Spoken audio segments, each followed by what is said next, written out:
کشمیر پر جو لوگ مسلط ہیں وہ عوامی مینڈیٹ کے ساتھ نہیں آئے. پاکستان پر جو لوگ مسلط ہیں وہ عوامی مینڈیٹ کے ساتھ نہیں آئے. کشمیر نے کس کو ووٹ دیا تھا؟ کشمیر نے کس کو ووٹ دیا تھا؟ پاکستان نے بھی عمران خان کو ووٹ دیا تھا. میرے کشمیریوں، یہاں پر ایک دفعہ پھر الیکشن آنے والے ہیں. آپ کے مینڈیٹ پر ایک دفعہ پھر یہ سوچ رہے ہوں گے کہ ہم نے ڈاکہ ڈالنا ہے. اس دفعہ وہ ڈاکہ کس کا ہے؟ کس کا ہے؟ آپ نے ووٹ بھی عمران خان کو دینا ہے اور اس ووٹ کی حفاظت بھی انشاءاللہ تعالیٰ آپ نے کرنی ہے. میرے پاکستانیوں یاد رکھنا، عمران خان صاحب میری اور آپ کی جنگ لڑ رہا ہے. عمران خان نے کفار کی سرزمین پر کفار کی آنکھوں میں آنکھیں ڈال کر کشمیر کا مقدمہ لڑا ہے. تو پاکستان کے لیے یہ سب کچھ کر رہے ہیں، قربانی دے رہے ہیں، لیکن یہ کیا کر رہے ہیں؟ ہم بیٹھتے ہیں پاکستان کے لیے، وہاں پر بولتے ہیں کہ پولیٹیکل ڈسکریمنیشن ختم ہونی چاہیے، لیکن اگلے دن اڈیالہ جیل کے سامنے عمران خان صاحب کی غیر سیاسی بہنوں پر شہید بھی کی جاتی ہے، لاٹھی چارج بھی کیا جاتا ہے، ان کی بے حرمتی بھی کی جاتی ہے.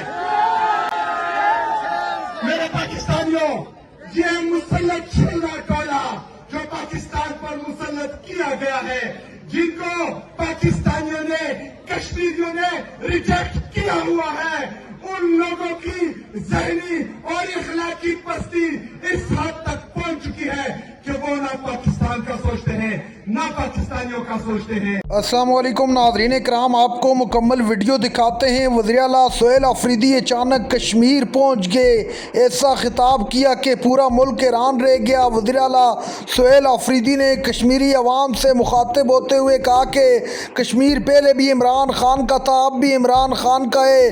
کشمیر کی عوام نے کبھی عمران خان کو تنہا نہیں چھوڑا، تو میں بھی کسی صورت اپنے کشمیری بھائیوں کو اکیلا نہیں چھوڑوں گا. آپ نے نہ صرف عمران خان کو ووٹ دینا ہے بلکہ اپنے ووٹ کی حفاظت بھی کرنی ہے. وزیر اعلیٰ نے وہاں پہ طاقتوروں کو کیا پیغام دیا، ویڈیو دیکھیے پھر اس پر بات کرتے ہیں. کفار کی آنکھوں میں آنکھیں ڈال کر مقبوضہ کشمیر کا مقدمہ بھی لڑا، آزاد کشمیر کا مقدمہ بھی لڑا، پاکستان کا مقدمہ بھی لڑا، فلسطینیوں کا مقدمہ بھی لڑا. آج وہ ناحق قید ہیں، آج ان کو اور ان کی اہلیہ بشرا بی بی کو ناحق قید کیا ہوا ہے. عمران خان صاحب کی آنکھ کو بھی مسئلہ ہے اور بشرا بی بی صاحبہ کی آنکھ کو بھی مسئلہ ہے. اگر آج بھی عمران خان صاحب نہیں جھک رہے تو عمران خان صاحب کو عدالتوں سے امید ختم ہو چکی ہے، کیونکہ اس کو پتا ہے کہ 36ویں سے 23ویں آئینی ترمیم کے بعد عدالتیں مفلوج ہو چکی ہیں. لیکن اگر آج بھی وہ نہیں جھک رہا، آج بھی وہ اگر نہیں دب رہا، عدالتوں سے امید بھی ختم ہو چکی ہے، اداروں سے بھی امید ختم ہو چکی ہے، تو اس کو ایک ہی امید ہے کہ وہ کشمیری میرا مقدمہ لڑیں گے.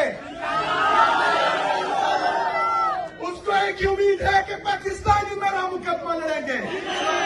تو آج کشمیر میں آ کے میں کشمیریوں سے پوچھتا ہوں کہ آپ عمران خان کے ساتھ ہیں؟ ہاتھ اٹھا کر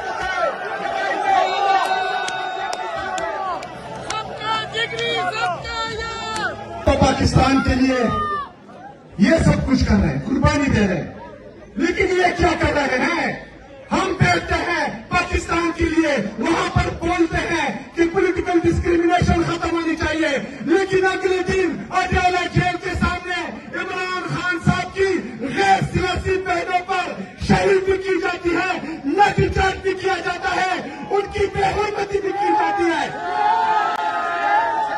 میرے پاکستانیوں، یہ مسلط چھیڑا ٹولا جو پاکستان پر مسلط کیا گیا ہے، جن کو پاکستانیوں نے، کشمیریوں نے ریجیکٹ کیا ہوا ہے، ان لوگوں کی ذہنی اور اخلاقی پستی اس حد تک پہنچ چکی ہے کہ وہ نہ پاکستان کا سوچتے ہیں نہ